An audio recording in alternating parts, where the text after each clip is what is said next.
Good morning. Well, it's good to see you all again. I'm Matt Thorp from Jim's Mowing, Hampton Bayside, and we're back again for a day on the road with me. It's been about 5, maybe 6 years since we last caught up, and looking forward to taking you all on a day out to see how we've progressed things in the business over the last 5-6 years. And I hope that you find this video as interesting as the first one. So today we're kicking off the day with 14 jobs. They're all mowing jobs today, although there will be a little bit of a garden tidy that we do as part of their regular mowing service. And that might just be spending half an hour or to an hour just tidying their front garden. All the clients we've got today are regular clients. Well, yeah, majority since the start of the business, and some for more than 2 or so years. But yeah, a lot of them are the ones that I started the business with. So the first client we're going to, she's been with Jim's for 15 years. She also uses other gym services. So she'll use Jim's cleaning, Jim's dog wash. So she really trusts the brand Jim's and has done for a period of quite some time. Majority of my clients are in the Hampton Bayside area, but I do like to keep my leads on for my area. Like, I set up a little zone for all areas close to my house. So we should be at the first job within sort of 5 or so minutes of leaving my house. I try to do between 2.5 to 3 jobs an hour. That's what we sort of calculate the day on, and then that allows a little bit of extra time if we need to for spending in any days. But sometimes we'll spend somewhere between 6 to 8 hours a day doing anywhere between 18 to 26 jobs in a day. Obviously they're just the mowing jobs, and then I like to schedule gardening jobs when I know that I've got the time to be able to spend and do them there. Look, a standard mowing job might take around 20 to 25 minutes with the two of us. I've borrowed a colleague today just to speed up the day. Some clients might like to stop and have a chat, which might slow you down by 5 or 10 minutes, but it's always nice spending time with your clients, find out what they've been up to, and likewise they like to find out what I've been up to. A lot of them know I've got a family. They always ask about my family, how the weekend was, whether it's sport-based conversation.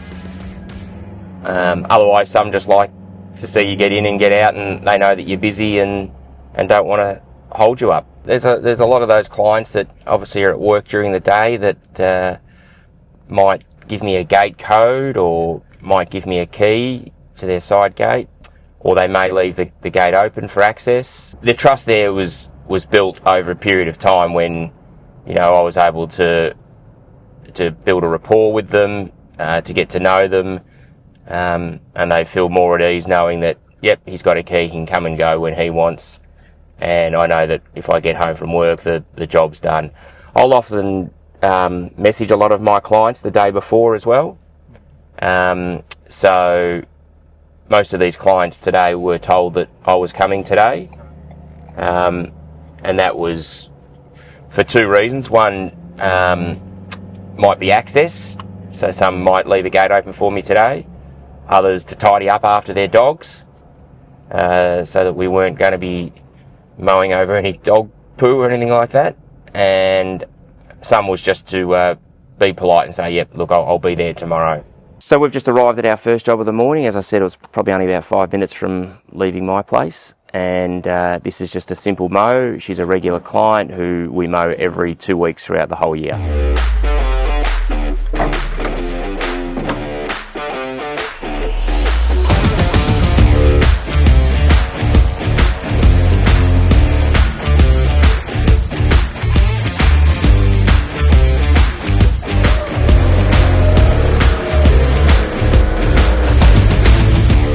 So that was the first job done, and as you can see, that we were in and out probably in 15 minutes or so. So it's 20 past 8 now.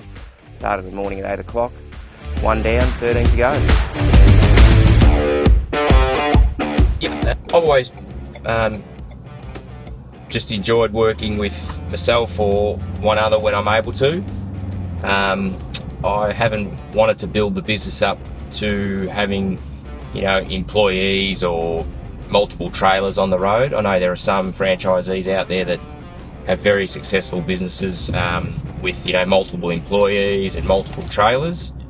I just like the idea of being able to control my work, control the quality of my work, and you know, I've got a great customer base, and I don't necessarily want to see that increase too much.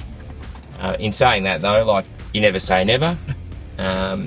You know, I'm just about to, in August of this year, I'll start my 8th year with Jim's.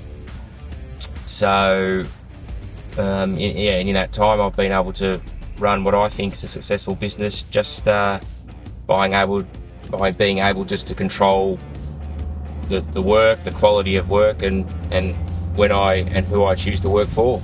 The mower we've got at the moment is a loan mower because my one's in the shop getting repaired. It is a petrol mower, yeah. All my equipment is still petrol, and believe it or not, it's still all the original equipment. So the equipment that I started with 7 years ago is still the equipment that I've got today. Got the one mower. I did have a spare mower, which in the end I just gave away. But no, still the original equipment. I still get them serviced regularly and repaired when needed. Shindawa's hedge trimmer, Shindawa brush cutters, and Shindawa multi-tool, and my mower is a Honda mower, and my blower is a Stihl blower. Plus I've got some other Stihl power tools that come out with me now and then, such as a backpack blower and whatnot. I am going to one day lean toward battery. I mean, that's just the way it is going, you know. So if I was a franchisee starting today, I would certainly be looking at investing in battery operated equipment now. Back when I started, it was only relatively new on the market and probably wasn't up to the commercial contract stage. But these days they're making more and more, you know, powerful batteries, powerful equipment, longer run time, less emissions, much quieter. So there's a lot to be said for the battery equipment that's positive to everyone. When my equipment starts to cost me more to repair than it does to get a new one, well, that's when I'll start looking at going, oh, well, now's the time to go to battery. But I'll make the battery move slowly. I'll move into sort of my hedge trimmers and pole saw and blower, and then from there maybe look at a brush cutter, and the mower will be the last thing if I decide to go down that way as a mower. One of the things, Charles, is this time of morning, traffic. Yeah, I try to avoid it as much as I can by knowing where I'm going to start and how my schedule's going to work out. So this is the school traffic we've got at the moment. So yeah, I know this area quite well, obviously, because I've lived here all my life, and unfortunately I know that there's McKinnon High School just starting now, and there's several primary schools starting in the next 15 minutes. But I'll try and get to the next job in the next 5 minutes, have that done within the hour, and then by then school's pretty much all started. The one thing the police force did teach me was you know, communication skills and customer service, and those two are very big in what I do now. You know, being able to talk to customers, build a rapport with them, and you know, communicate with them well. These are all, you know, they're important attributes to have to be able to run a successful business. I took some time off. I think I had maybe 3 or 4 months off. Sort of, I needed a break and deciding what I was going to do, and as is what I say, you know, I made the online inquiry, and I had a friend recommend it to me, and you know, I haven't looked back since. Yeah, one of the things I talk about when I'm at training, because as you know, I'm now assisting with the franchisee training, is building a rapport with clients and with customers. And then once you've established a rapport with them, obviously they feel that they can trust you. I had a lead. I was able to, and I know Jim's big on this, bringing the customer back within 2 hours is mandatory, but if you can do it within 10 minutes or thereabouts. Well, I was lucky, got the lead. I rang the client back within 2 minutes. The first thing she said was, "Wow, that was quick." And she was impressed straight off the bat. I was able then to go and quote it that afternoon. So I met her that afternoon. Again, she was quite impressed that we were able to get out there straight away. Just started talking to her and building a rapport. And she had said that she lived in an area where I had grown up, which was Bentley East. So then we started talking, and turns out she went to the same primary school as me, but she was 10 years older, or is 10 years older. And we started talking and just about the area, about the school. She went on to say how she got married and etc, etc. Anyway, I walked away from that quote thinking that I was probably 90% chance of getting it without having actually even put the quote in, because of the rapport building that I had done with her at the start. I went home, typed up that quote that night, and I got the job the next morning.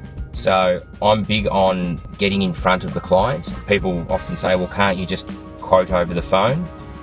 I've never quoted over the phone.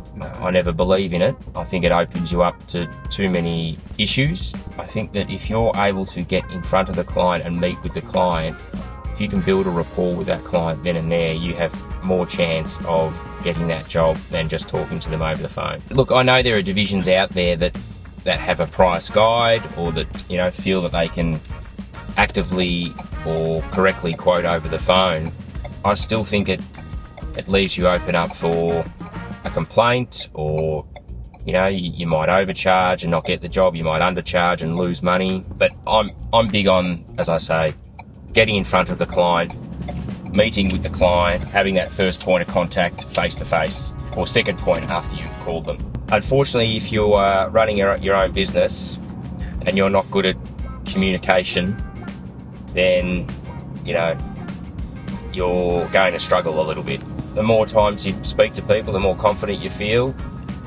The more you're doing this job, the more you're learning. I don't think that just because you might not like it or be good at it that you're going to fail. That's not the point at all.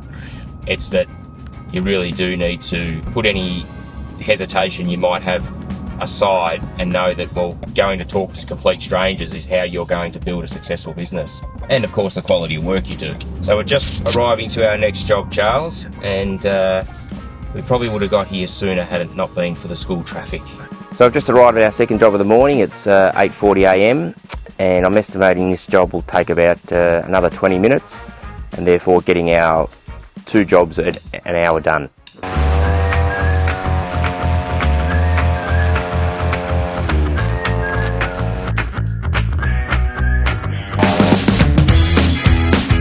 Extra cord in my pocket, Charles, just in case I run out the backyard or something. Keep it close, save a bit of time.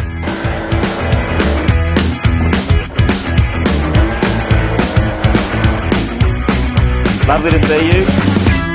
Take care. This one's every 3 weeks, and I met Marilyn whilst actually doing another job around the corner. She had stopped and pulled up and asked me about whether or not I do hedges. And we do this Maria hedge for her.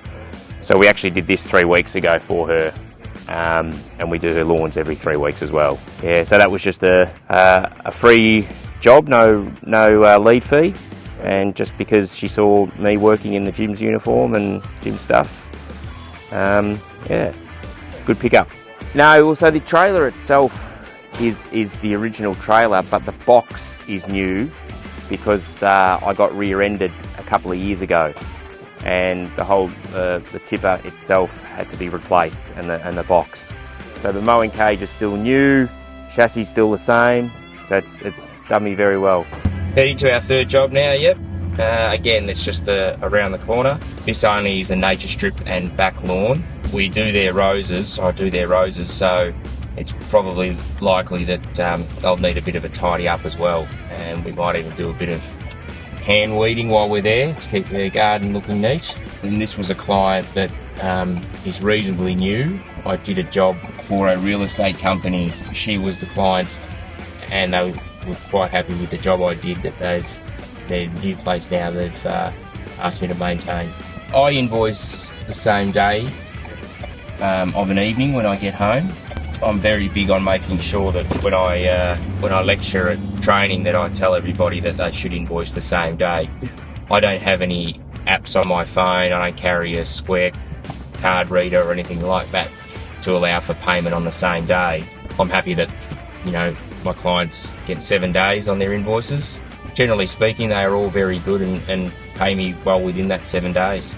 Maybe one or two that have forgotten to pay me, but you know, it's not a deliberate act. They get a reminder after 7 days and they're often very apologetic. That's done by Xero, yeah. You can set up an automated reminder. If they don't pay, well, a strongly but yet politely worded email can be sent. I've never had, touch wood, someone refusing to pay me for a service. So we're just pulling up to our next job now, Charles. Gee, those roses are looking good, aren't they? Yeah.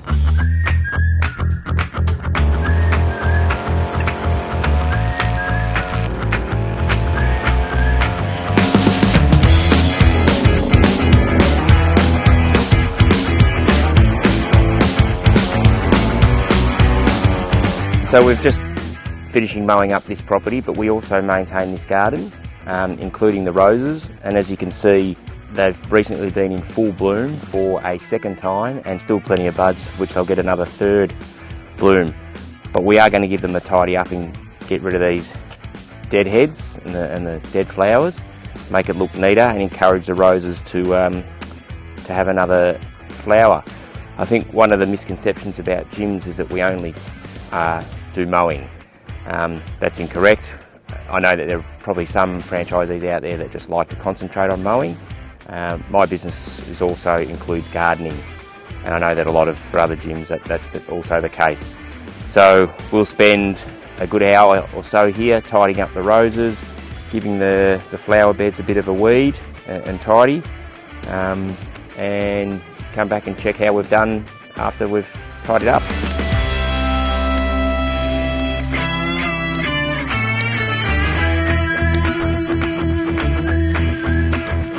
One of the things I was lucky to have done through Jim's itself was some horticulture training. So I've actually got my certificate in 2 and 3 in horticulture, and that was through Jim's itself. So they provided the access to the training through Kangan Institute, so I was able to get my qualification through Kangan, but through Jim's, which taught me things such as how to prune and tidy roses, how to identify other types of plants. It was done over a period of weeks and on Saturdays as well. You did some theory and practical. Yeah, so this is a standard iceberg rose.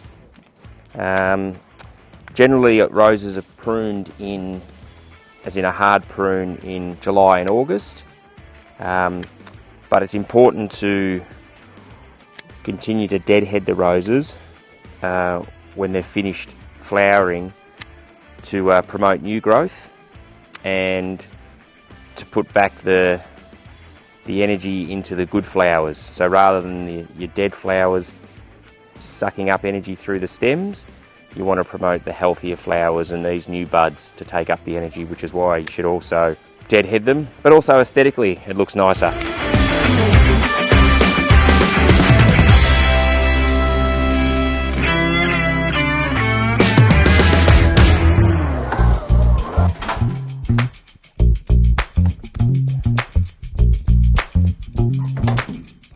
So we were at that job a bit longer because we had to spend some time tidying up the roses, doing some hand weeding, and that's a regular service every 2 weeks that we provide for that client. And they have a strong irrigation system which is watering their lawn quite frequently in this heat, and it's still continuing to grow quite a lot. So the rest of the day is just mowing. So we've got the next 2 jobs are quite close to each other. They're probably about 10 minutes away from where we are now. They're right around the corner from each other, so those two mows we should get done in an hour.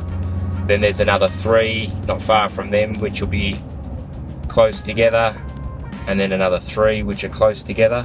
What I like to do is, if there's 1 or maybe 2 places that are close to me, I'll leave those until toward the end of the day and then finish back close to home. So we've got 2 jobs to finish the day off before, which are close to my place.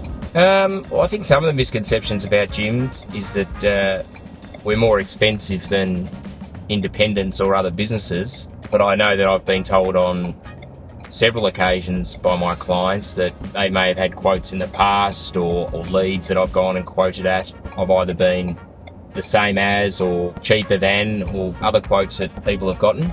So I think that's a misconception. Another misconception is that, you know, we only provide the one service, which I was talking about earlier, being mowing. Maybe some franchisees do, but I know with my business, I provide gardening, hedging, pruning, maintenance plans, which relate to fertilising of lawns, seasonal fertilising of garden beds, spraying lawns for weeds, pest and disease control, all these sort of things. I lay turf. I don't do synthetic turf, but I do instant turf. I think people should just ask the question, if their franchisee is at their place, they should just ask, or franchisees should be really promoting the other services that they use, or that they provide. But I wouldn't think gyms are any more expensive than an independent. Look, I think people are prepared to pay a good price for a good service. You know, they just want a good service done. And I think that's where gyms is a market leader, in that they pride themselves on providing good and excellent service. Most franchisees you'll see have a regular client base because over time they've been able to build up that trust and rapport with the clients. But let's not forget why they first rang gyms, because it's a name you can trust. It's a brand people can trust. I think I'm around the sort of 85-90 mark. Okay. It does fluctuate, you know, seasonally as well. Well, winter season, you know, people always worry about that. Certainly new franchisees worry about whether they'll have enough work in winter. There's still plenty of things to do for a client in their garden during winter. You might not be mowing the lawn as frequently, but as I said in that last job, roses need pruning in July and August. It's also a good time to get garden beds ready for spring, and that might be pruning, mulching, cleaning out garden beds, weeding. You know, lawns still need attention during winter. It might be putting down pre-emergence, it might be fertilising lawns, leading into spring. So there's still enough to do. You know, gutter cleaning. I'm still busy in winter. But if you're not busy, it's also a good time to take a break for yourself, because you know that come spring you'll be really busy.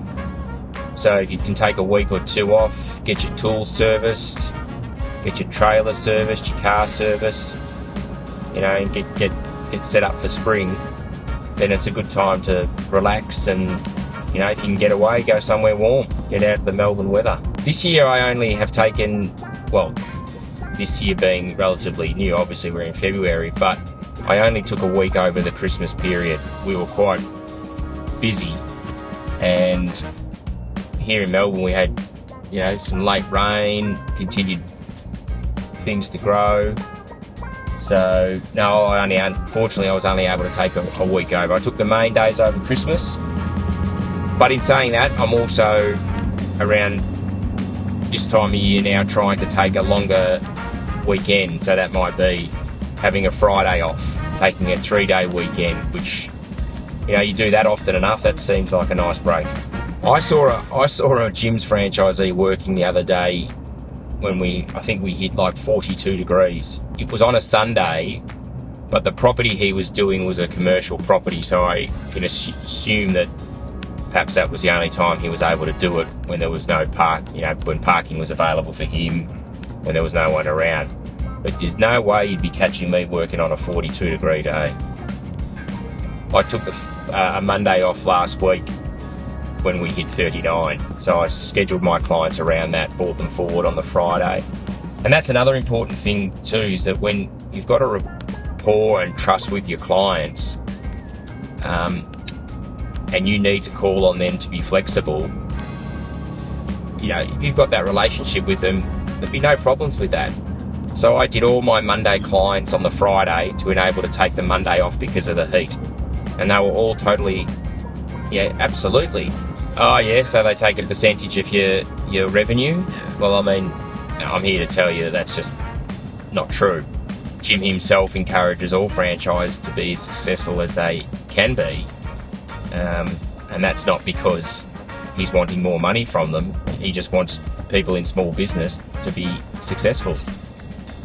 So there's absolutely no truth to the rumour that they take a percentage of your revenue or your turnover. My fees are pretty much the same each month, depending on, of course, how many leads you might take for that month. And that's where the price difference can fluctuate month to month. Flat fee plus lead fees. Yep. Yeah, so I can't remember how much a lead costs. I think it can be anywhere between sort of $13 to $20, depending on when you signed, and it may increase over the years with CPI. Let's call it an average of $16 or $15, whatever it might be. And again, I can't remember exactly. But that $15 or $16 that you pay for that lead could turn into a regular job. Over the course of the year, you might then generate about $3,500 to $4,000. It might be a one-off job. It might be a $2,000 or $5,000 job. You just never know. Yeah, so you can always turn off your leads. And I know some franchisees get to the stage where they are too busy, can't turn on their leads, and start to wonder then, well, why am I paying a lead? Why am I paying franchise fees when really I'm not, taking on any leads? But the beauty of the system is that if you are worried about work, you can always turn your leads on, generate more income that way. No, sometimes I'm too busy and I know, how much work I've got that I don't want to take on anymore, because I like to try and get any new jobs done within a week or two of getting those jobs. And I don't like to put myself under so much pressure that I'm not going to be able to do that. I turned my leads on the other day and I got one straight away. So I'd actually forgotten I had them on, and I got the lead. So yeah, there's plenty of work out there. So we're just coming up to our next couple of jobs. We should comfortably have those done in an hour, and then the next 3 probably in an hour, just because I know the size of the jobs. And if it's not within the hour, it wouldn't be much more than an hour. But I like to try and plan my days that the travel is minimal. So try to keep everybody who's close together on the same day. I think that's something they are building into the Jim's job stack as well. Oh yes. And I'm not 100% sure, but probably that's what. So. Yeah. Okay. All right. We're just pulling up. We've just had to park not too far away, but they've got some construction going on here. So. Yep. So it's 10 o'clock. And we've just arrived at our 4th job of the morning, and we should get the next 2 jobs done in the next hour.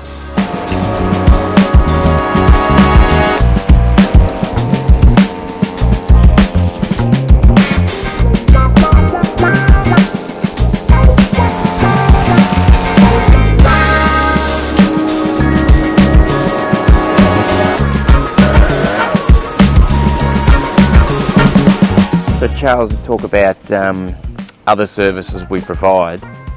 We laid this turf for this client maybe 3 or 4 years ago, and the subsequent turf on the other side of the jasmine hedge probably about 2 years ago, and we maintain this garden for them. So all these hedges were done just last week, and that's something else we do for this client. So that was lawn number 4 for the day, and that took us about 20 minutes, and we're just about to go right around the corner to do our 5th lawn of the morning. So as you can see, Charles, we're not even a minute after leaving the last job that we're at the next job, and this should probably take about 15 minutes.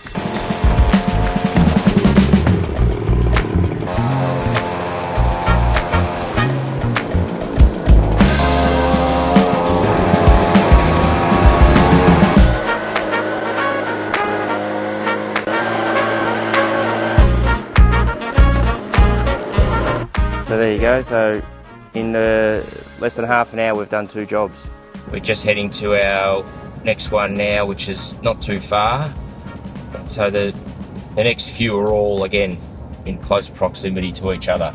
Just saves time across generally, doesn't it? Yeah, so you're saving money on your fuel costs, you're saving your downtime between jobs. And you know, if you've got a close client base, you can fit more into the day. You can take those extra jobs if you need to. It just makes sense that you would be working in a close client base. Now, originally I didn't have that. I had some here, some there, but over time I've just managed to try and build up a close client base so that we can get more done in less time. The furthest I probably go to the north is Balaclava, and there's just 2 clients that have been with Jim's for maybe 20 years.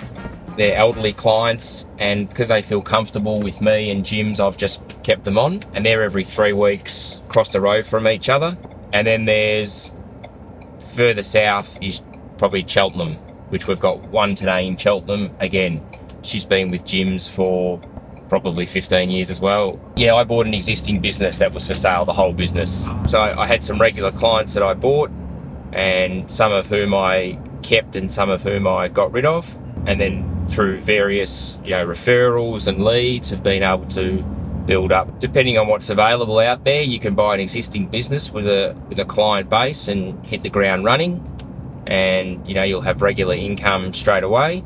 You can buy a split, which is sometimes a half of an existing business with clients. Again, hit the ground running with an existing client base, or you could start from scratch and start a totally new territory and go and market yourself to new clients. And there's pros and cons in all of those scenarios. So when you're buying an existing business, you are probably obligated to some degree to keep the prices that are there. Now, if that previous franchisee hasn't increased their price point for a while, you might be mowing lawns that really should be maybe $10 or $15 more than they're being priced at. But over time, you'll be able to increase that price and catch up. Pro of existing business is that you will have income starting straight away.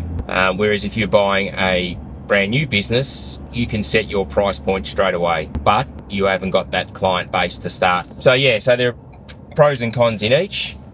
But as I say, starting a brand new business, you've got that opportunity to just take it anywhere from early on. We'll just have to park up here for a bit. But we're just at our next job now. 10:40 and we're at job number 6.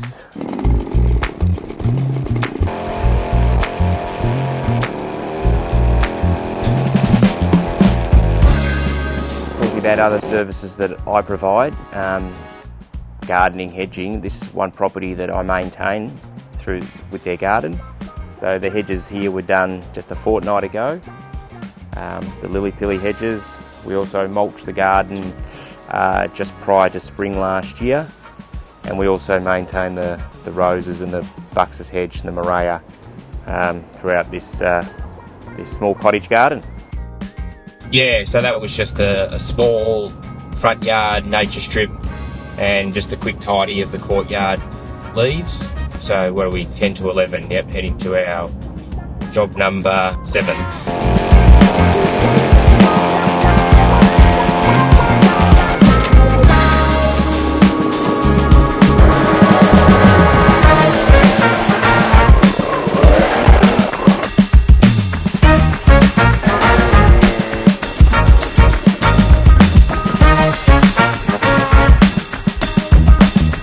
Yep, 7 down.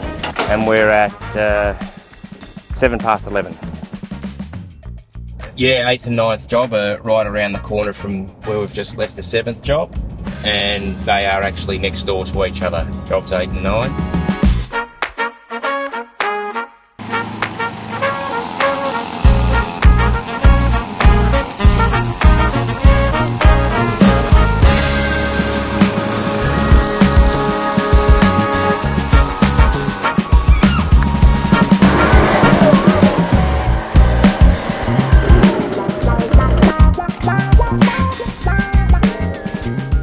predominantly all the Brighton jobs done, and now we're just heading over to Hampton, where we'll do the next 2 jobs, and then from Hampton we'll go to Cheltenham, do 1 job, and then we'll head back toward East Bentley, where we'll do the 2 jobs and finish for the day. Yeah, it's funny because sometimes you could do 20 jobs in 8 hours, and then depending on the other, the size of jobs, you might only get 6 or 7 jobs done in 8 hours. If you're gardening or if it's a very big lawn. So what I like to do is to try and schedule my Monday as my busiest day of the week. And so yesterday, 14 jobs were done yesterday, or 15 yesterday. And then as the week progresses, hopefully the jobs get less and less, which allows you then to, let's say if you get a lead, schedule that job in for the same week. My mum used to have a saying that was, and it's not her saying, but she used to say it, don't put off for tomorrow what you can get done today. So if you can get an extra 1 or 2 jobs done today, and then it frees up tomorrow or the next day, you don't know what's going to come along, and then it just might allow you to take that extra bit of work. Yep, this is our 10th job, and it's 11:45. Nature strip in a small backyard. Yep. So hopefully probably finish 15 to 20 minutes, yeah.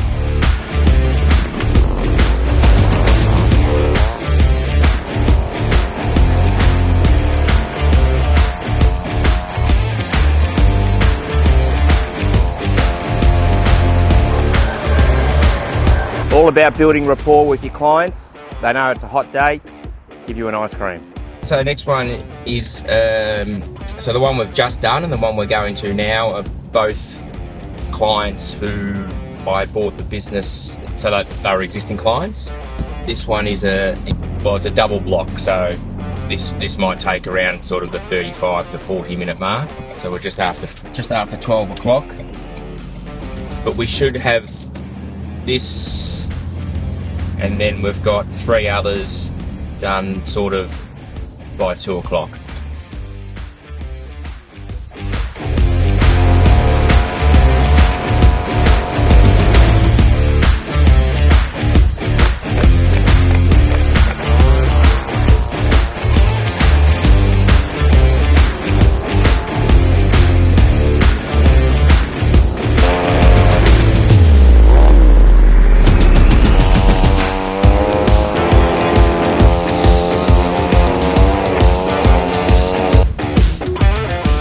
One of the things I talk about when I'm lecturing it to the new franchisees is customer service and small things that just make a difference. So what we do for this client is we put out her bins when we mow, which is every second Tuesday. As she's an elderly client, it just helps her not having to put them out.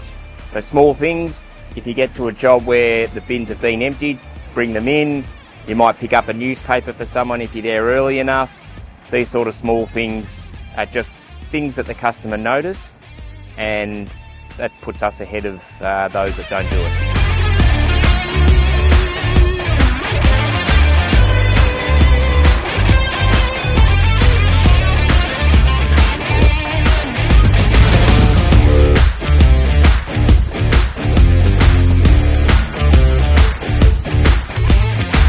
Yeah, almost 1 o'clock. Job number 12. And we're still on track to finish close around 2 o'clock.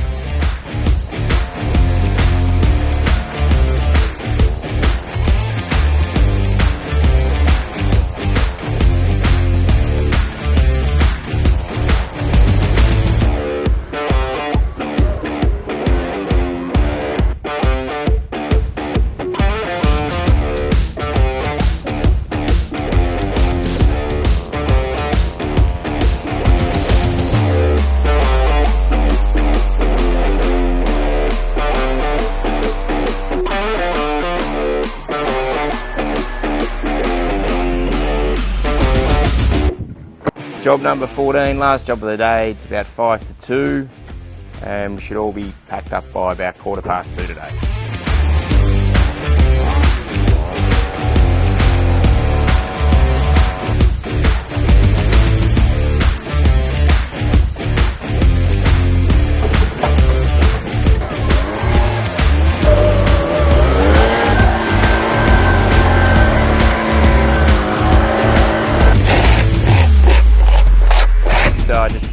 spray the rocks for the weeds, and that's part of the service for this particular client.